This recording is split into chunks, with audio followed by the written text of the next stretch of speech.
Driehoeke. Ons hersien die eienskappe van driehoeke wat jy nou al goed moet ken.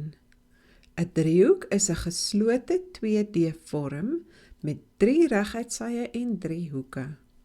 Die binnehoeke van alle driehoeke is gelyk aan 180 grade.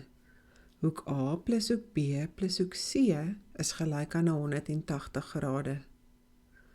Nog 'n eienskap van alle driehoeke is, die buitehoek is gelyk aan die som van twee teenoorstaande binnehoeke. Hierdie groen hoek, die buitehoek, is gelyk aan sy 2 teenoorstaande binnehoeke, hoek A en B.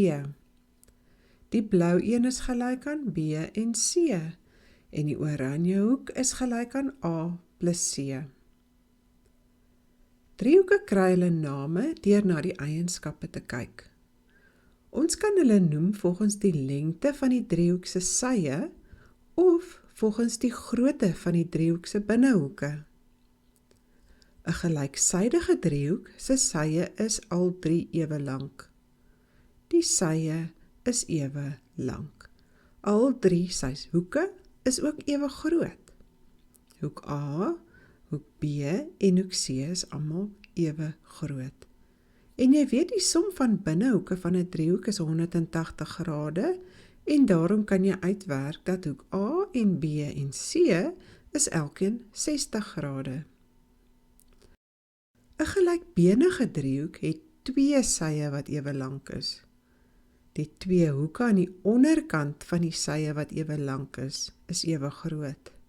Hoek B is gelyk aan hoek C. Hulle is ewe groot en ons noem dit die driehoek se basishoeke. 'n Ongelyksydige driehoek se sye is almal ongelyk. Niks is ewe groot nie. Die volgende driehoeke kry hulle name van die eienskap van hulle hoeke. 'n Reghoekige driehoek het een binnehoek wat 'n regte hoek is, of ons sê hy is 90 grade. Die een lyn van die driehoek is loodreg op die ander lyn.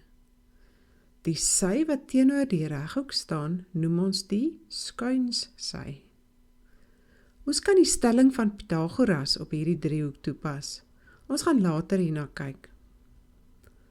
'n Skerphoekige driehoek se binnehoeke is almal skerphoeke. Hoek A, B en C is almal 'n skerphoek.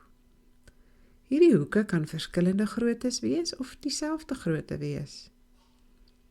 'n Stomphoekige driehoek het een stomphoek.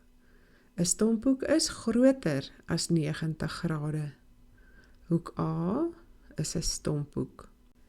Jy moet al hierdie eienskappe van driehoeke ken, sodat jy berekeninge kan doen om onbekende hoekgroottes en sy lengtes te kan uitwerk.